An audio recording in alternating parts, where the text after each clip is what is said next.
The sound that ended my 23 years of silence did not come from a human voice. It was the heavy, mechanical crash of a hydraulic battering ram splintering the thick oak door of my house at exactly 1:37 in the morning. The objective impact shuddered through the floorboards of the hallway, rattling the dust on the old steel 35mm film camera sitting on my desk. Before the echoes could die in the quiet Virginia night, 3 high-powered tactical flashlights pierced the living room windows, their beams dancing on the walls like pale ghosts. Outside, red and blue emergency lights reflected off the dark asphalt driveway, staining the rows of trees in warning hues. Then a legalistic voice cut through the loudspeaker, cold and procedural. Federal agents. Executing a warrant. I didn't run. I didn't move from the foot of the stairs either. In my line of work, you learn to calculate a threat long before it crosses your perimeter. Within 4 seconds, 6 agents from the Air Force Office of Special Investigations flooded the entryway, their weapons lowered in a combat-ready stance but their bodies tactically rigid. Leading them was a federal investigator named Miller. He held a thick yellow folder embossed with the gold seal of the Department of Defense. He looked at my face, then down at the warrant in his hand. His left eye twitched slightly. "Meredith Vance?" he asked. "Yes," I said. My voice remained flat even. My heart rate maintained a steady 60 beats per minute. "Ma'am, you are under arrest for federal procurement fraud and the unauthorized transmission of classified military satellite tracking data." The silence that followed inside the house was absolute. It wasn't the silence of shock. It was the stillness that settles immediately after a primary charge detonates, before the blast wave tears through the structure. I didn't ask for a lawyer. I didn't look back at the shadow moving at the top of the stairs, where my husband, Daniel, slept. I simply turned away from the door and extended my wrists. The cold steel handcuffs locked with a double clicking sound. As the agents led me toward the open door, the humid federal summer air hit my face, carrying the smell of cut grass and ozone. That was when I saw them standing at the edge of the gravel driveway, framed by the blinding headlights of the command SUV. My mother-in-law, Nancy Whitmore, stood under the old oak tree. She wore an expensive beige trench coat, her arms crossed over her designer leather handbag. Her lips curled into a thin, triumphant smile that she didn't even bother to hide. Beside her was her daughter, Melissa, holding a smartphone high in the air, the screen emitting a bright pink glow that contrasted with the dark country road. Melissa wasn't crying. She wasn't calling the family lawyer. She was streaming live to 80,000 followers on her social media. To understand how a family becomes a firing squad, you have to look at the metrics of compromise.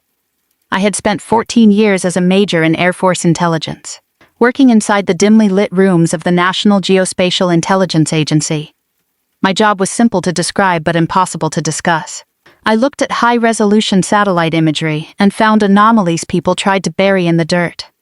When my father, an old retired master sergeant, passed away 4 years ago, he left me that old steel camera and a piece of advice. The most dangerous people in the room are the ones who think you aren't looking at them. After I transitioned to the civilian reserves and began working as an independent contractor from my home office, my husband's family assumed I had been demoted. To Nancy Whitmore, a woman whose entire existence was measured by the ledgers of her local logistics company, someone working on a wooden desk in a spare bedroom was a non-performing asset.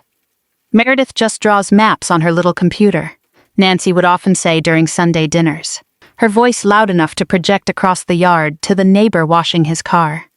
"It's a waste that the government doesn't pay a decent wage to paper pushers. My Daniel is the one carrying the mortgage for this family." Daniel never corrected his mother. He would sit at the head of the table, eyes glued to his plate, cutting his steak with slow, precise movements. He loved quiet, but he loved his mother's approval more. In 9 years of marriage, I watched him shrink every time Nancy entered the room. I kept silent because I believed honor meant absorbing friction so the house wouldn't burn. I was wrong. Silence doesn't stop a fire. It only gives the arsonist more time to gather wood. The room where I worked was small, facing the thick pine woods at the edge of our 3-acre property. It contained a single maple desk, 2 commercial monitor screens, and an ergonomic chair that had seen better days during my last deployment to Ramstein Air Force Base. The walls were bare except for a single-framed commendation from my time analyzing target packages for Operation Enduring Freedom. To Daniel, that frame was just an old piece of paper from a life he didn't bother to understand. He never asked what the symbols meant. He never asked why certain packages arrived via registered federal couriers on Tuesday mornings, requiring dual signatures and a verification code entered into a crypto device. Nancy, however, possessed a different kind of curiosity, one born of financial desperation and a deep resentment for anything she couldn't control. Her company, Whitmore Logistics, had been the family's pride for 3 decades. But pride doesn't cash out when your fleet of 24 commercial trucks is sitting idle due to missed municipal maintenance contracts and an outstanding tax lien of $92,000. I had seen the notices stacked on the kitchen counter at her home in Alexandria. She thought she was hiding them under local garden club newsletters, but my eyes were trained to spot anomalies and patterns. I knew the red ink on those envelopes meant the clock was ticking. The real shift began 6 months ago, in January. Nancy had taken out a $340,000 commercial loan to secure a series of subcontracts for the new military logistics base near Richmond. The loan carried a predatory short-term interest rate, with the first major balloon payment due in exactly 60 days. To qualify for the federal freight contract, Whitmore Logistics needed more than just trucks. They needed a Category 2 facility security clearance and an active Department of Defense credentialed internal compliance officer. One cold winter evening in February, I saw Melissa standing in the doorway of my office. The sun had dropped below the tree line, leaving the room in a thick, slate-gray shadow. She held a glass of iced tea, her eyes scanning the folders on my desk. The old 35mm steel camera sat exactly 3 inches to the left of its old dust ring on the wood. I knew the placement to the millimeter. It was an old sensory awareness habit. Just looking for the restroom. Sister," she said, flashing the wide, toothy smile she used for her daily vlog intros. "You look so serious. All those gray charts. Isn't it boring?" "Restroom is down the hall, Melissa," I said, without looking up from my screen. I didn't tell her that my monitors were encrypted behind a 3-layer biometric protocol. I didn't tell her that the files she was squinting at weren't maps, but federal procurement audit logs for the state of Virginia. I sat perfectly still as she lingered for another 4 seconds, her acrylic nails tapping against the side of her glass.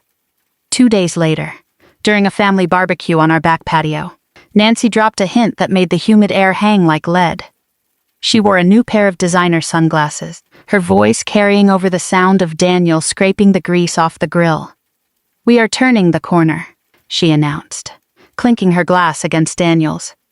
"Whitmore Logistics just secured the priority routing code for the federal freight package. A $500,000 contract. It's amazing what happens when you know how to work the system." I watched her over the rim of my porcelain cup. A priority routing code for federal military freight is a protected asset, issued only after a comprehensive counterintelligence audit by the Defense Counterintelligence and Security Agency.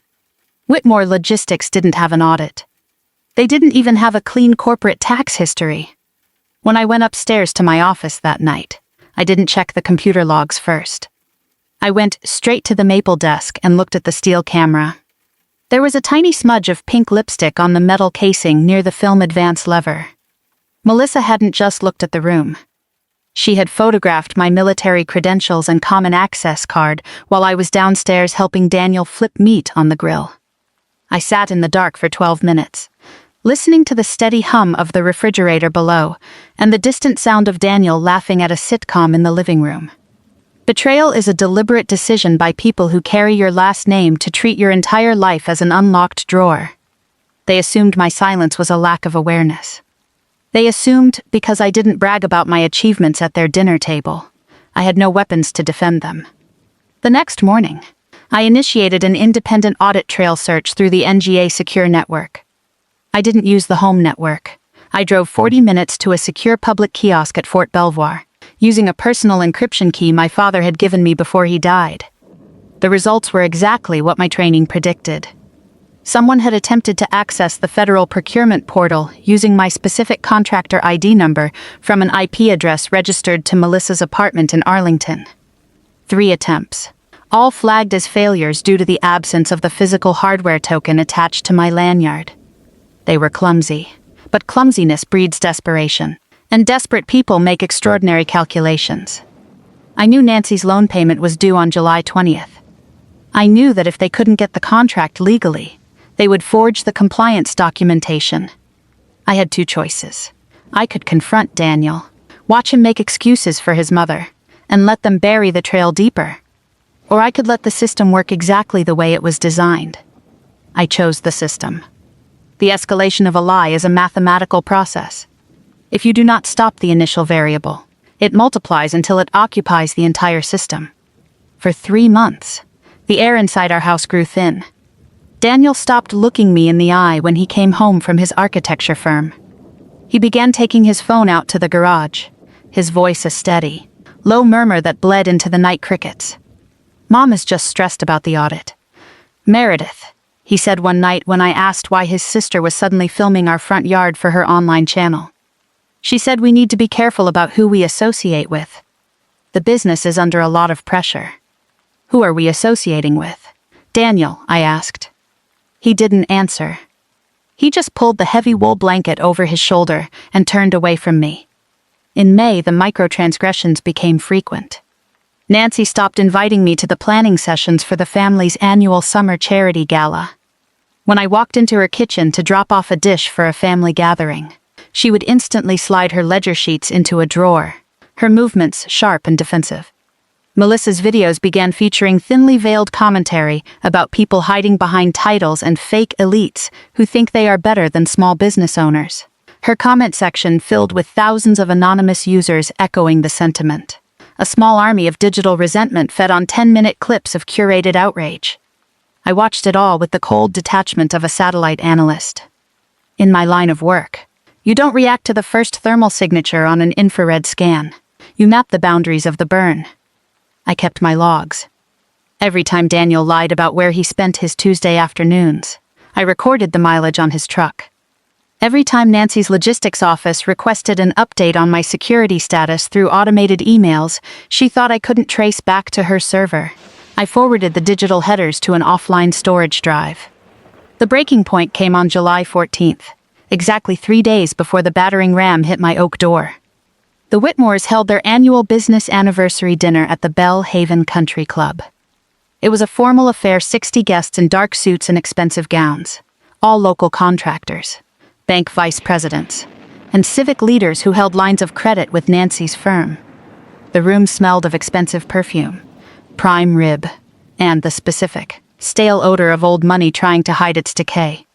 I sat at the far end of the long white table, away from the head where Nancy presided like a queen in blue silk. I wore a simple dark blue dress, the one I had worn to my father's funeral 4 years ago. It had no designer label, but the seams were straight and the fabric was honest. Melissa stood up first, tapping her crystal champagne flute with a silver fork.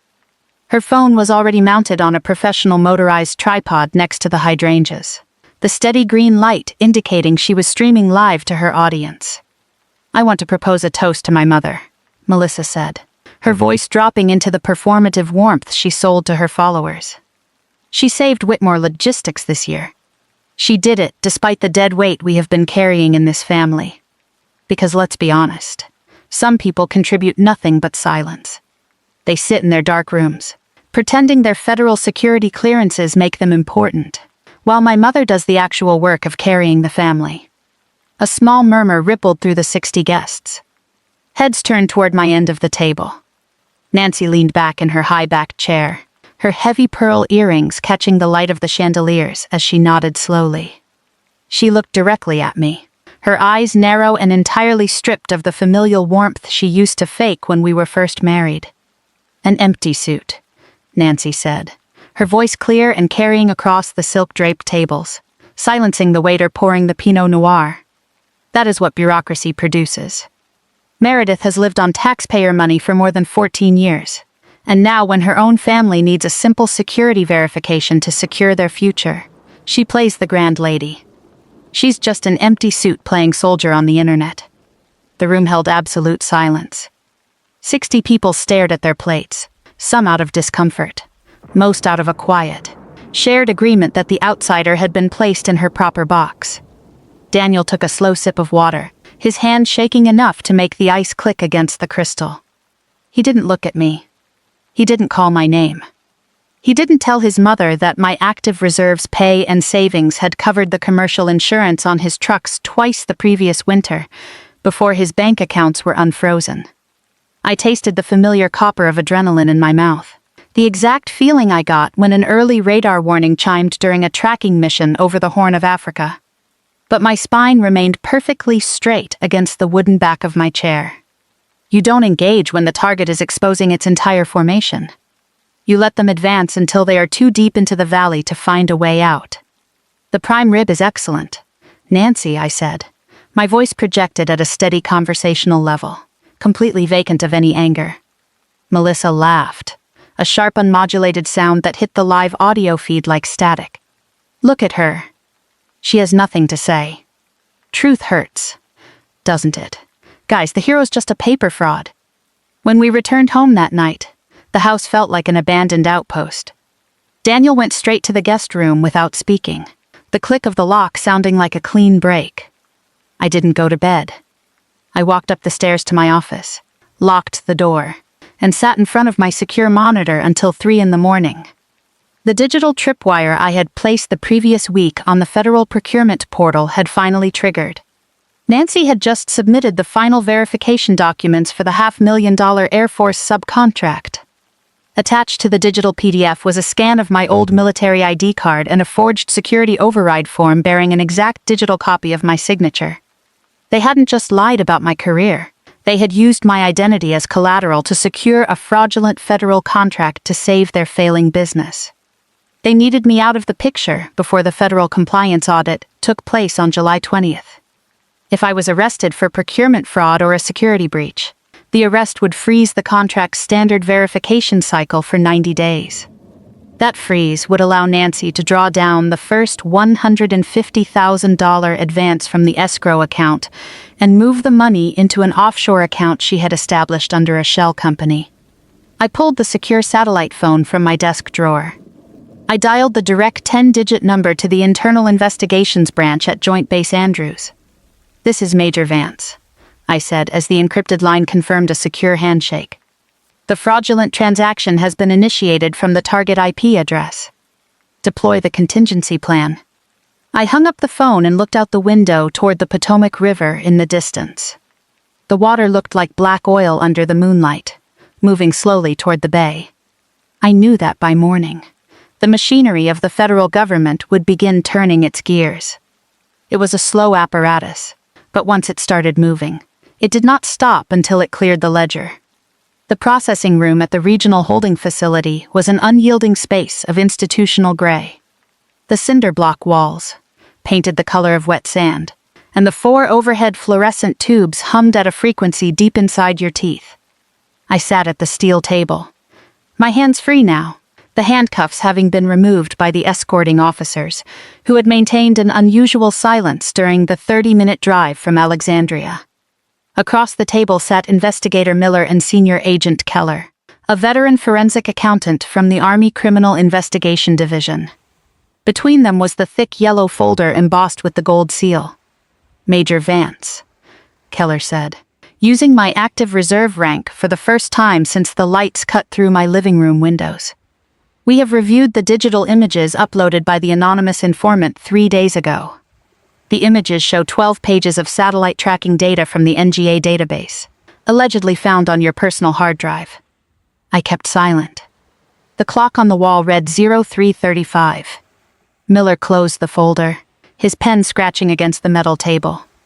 "It wasn't a false report," Miller whispered, his face draining of color. "They didn't just set a trap. They signed a federal warrant with their own pens." The heavy steel lock on the door behind them turned with a sharp, mechanical click. The door swung open to reveal a federal marshal, followed closely by a military officer named Harrison and my uncle, Judge Arthur Vance. Judge Vance placed his leather briefcase on the table and popped the brass latches with 2 clean metallic snaps. "Investigator Miller," Judge Vance said, his voice dropping into the small room like a block of marble. "You may step down. The arrest warrant you executed tonight was vacated 40 minutes ago by order of the United States District Court." Miller froze, his hand stopping mid-note. "Sir, the satellite data." "The satellite data provided by the informant," Agent Keller interrupted, his tone completely shifting as he pulled a fresh document from his briefcase, was a set of decommissioned public weather map coordinates from 2012. It was seeded with a digital watermark 3 weeks ago by Air Force Intelligence. Keller turned to the wall monitor, pressing a remote. A video feed appeared. It was the live stream Melissa had recorded outside my house. The camera zoomed in on Nancy Whitmore's pale, smiling face under the oak tree. "At 3:10 this morning," Judge Vance continued calmly, "federal marshals executed a second series of emergency search warrants at the residence of Nancy and Melissa Whitmore. They recovered the primary smartphone used to log into the federal procurement portal. The IP address matches the 3 failed access attempts to Major Vance's secure terminal on Sunday, June 14th. The room became perfectly still, save for the hum of the lights. Miller slowly closed his notebook. "Exactly," Judge Vance said. "And because they used a live stream to broadcast the arrest before the federal warrant was unsealed, they provided civil prosecutors with the entire timeline of premeditated coordination. They didn't frame Major Vance. They recorded their own federal indictment in real time." Keller slid another document across the metal table toward Miller. It was a copy of the contract authorization form Nancy had submitted. In the bottom right corner, where my forged signature sat, was a tiny red tracking watermark. "Every document downloaded from Major Vance's work terminal carries a unique cryptographic key," Keller explained, looking at Miller with a flat expression. "The moment Nancy uploaded that forged document to the federal bidding system, she didn't just commit fraud, she triggered an automatic counterintelligence alert that went straight to our desk. We didn't need 3 months to solve this case. We had her routing numbers before she clicked send." I looked up at the wall monitor. The live feed of Melissa's stream had stopped, replaced by a gray error screen. The million viewers she bragged about were gone, leaving nothing but a data trail stored on a federal server in Northern Virginia. "Major Vance," General Harrison said, stepping forward and looking at me with an unblinking gaze. "Your record in the intelligence community is spotless. The Air Force regrets the necessity of this tactical containment, but it was required to secure the physical devices before the targets could erase the digital footprints." "I understand the protocol, General," I said, my voice flat. I stood up from the steel chair, my spine straight. I looked at Investigator Miller, whose face remained pale from the sudden reversal of his perimeter. He didn't say another word. He simply stepped aside and opened the door, allowing me to walk out into the brightly lit fluorescent hallway of the command wing. We brought them in using separate tramp vehicles. When Nancy Whitmore walked through the double doors of the regional Psi-D headquarters at 6:30 that morning, she was no longer wearing the beige trench coat. Her expensive silk shirt was wrinkled from the humidity of the holding cell, and one pearl earring was missing. Melissa arrived 20 minutes later, her face completely stripped of the heavy makeup she used for her online videos. She kept reaching into the pocket where her phone used to sit, her fingers twitching in the empty air like a phantom limb. I stood behind the one-way mirror in the observation room, Judge Vance beside me with a paper cup of black coffee that smelled faintly of burnt tin. In Interrogation Room B, Agent Keller slid the digital forensic report across the table to Nancy. The document was 300 pages thick, containing every group text, every deleted email, and the exact bank routing numbers for the offshore account she had opened in the Cayman Islands under my name. "I don't know what this is," Nancy said, her voice thin and cracked, all the country club authority gone from her throat. "My daughter handles the marketing. I am a grandmother. My son is an architect. We are a good family. Mrs. Whitmore," Keller said, his voice entirely flat. "You signed a federal subcontract declaration under penalty of perjury using the active identification number of a military intelligence officer. That isn't marketing. That is a mandatory minimum sentence of 15 years in a federal penitentiary. Nancy's mouth moved. She looked at the paper, then up at the mirror where she knew someone was watching. Her face did not flush with anger. The blood simply left her skin until she looked like an old photograph left too long in the sun. She sat down slowly, her hands trembling as she pulled her designer handbag close to her chest. 2 doors down, Melissa had completely unraveled. She didn't wait for questions. My mother told me this would work. She sobbed into the metal table, her voice bouncing off the gray concrete blocks. She said if Meredith was under investigation, the Air Force would freeze the audit. We just needed the money for the June mortgage. The followers were leaving. I needed a big video. I didn't think the government checked coordinates. There was no rush of victory, only the cold, familiar weight of 23 years of service settling back into my shoulders. I stood up, picking up my father's steel camera. The law will do its job, Daniel. And I am moving my things out of this house today. He didn't ask me to stay. The silence between us wasn't a temporary wall anymore. It was the foundation. Daniel arrived at noon. He was allowed into the visitor room, where I was waiting for my release paperwork. He looked smaller than he had at the country club. His shoulders sagged, and his eyes were bloodshot from the drive. "Meredith," he whispered, standing 5 feet away, not daring to touch the wooden surface of the table. "I didn't know. I swear to God, I didn't know Mom signed your name. But you knew she had the files." "Daniel," I said. My voice was very small, matching the rain that had begun to tap against the high-security windows. "You saw Melissa in my office in January. You knew your mother's business was down $300,000. You just chose to believe the lie because the truth would have required you to stand up to them." He covered his face with both hands, his shoulders shaking. "What will happen to them? The law will do what the law does." "Daniel," I said, picking up my father's camera. "And I am doing what I should have done 9 years ago. I am leaving this house." He didn't ask me to stay. He knew as well as I did that the silence between us was no longer a temporary wall. It was the entire foundation. The divorce was finalized 3 months later, on a Tuesday morning that carried the first chill of autumn.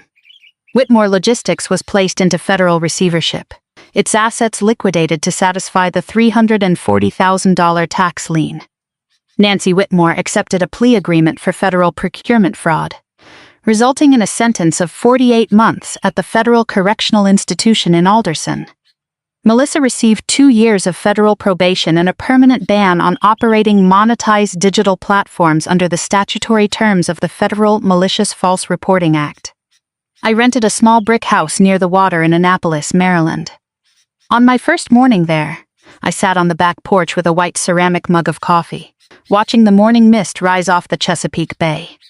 The old 35mm film camera sat on the table beside me, its steel surface catching the clean, gray light of the sun. Sometimes, the world demands that you scream to prove your existence. It tells you that if you do not broadcast your pain or your victory to a million strangers, you have no value. But 22 years in military intelligence taught me a different system of measurement. The truth doesn't need a microphone. It doesn't need a live stream or a cheering audience behind a glowing screen. It just needs time. I looked down at the small silver band on my finger, then slipped it off, placing it inside the empty film compartment of my father's camera. The steel door shut with a solid click. The weight was gone. Thank you for staying with me until the end of this story. If this narrative reminded you that honor is built in quiet choices rather than loud accusations, I would be grateful if you shared it with someone who needs that reminder today. Have you ever had to let a family member believe in a smaller version of you just to keep the peace? Have you ever had to cut ties with a toxic relationship to protect the legacy of your own name? Let me know your thoughts in the comments below, and type the word honor if you survived the storm. Subscribe to the channel and turn on notifications so you never miss our daily stories of resilience and justice. Take care of yourself, and I will see you in the next story.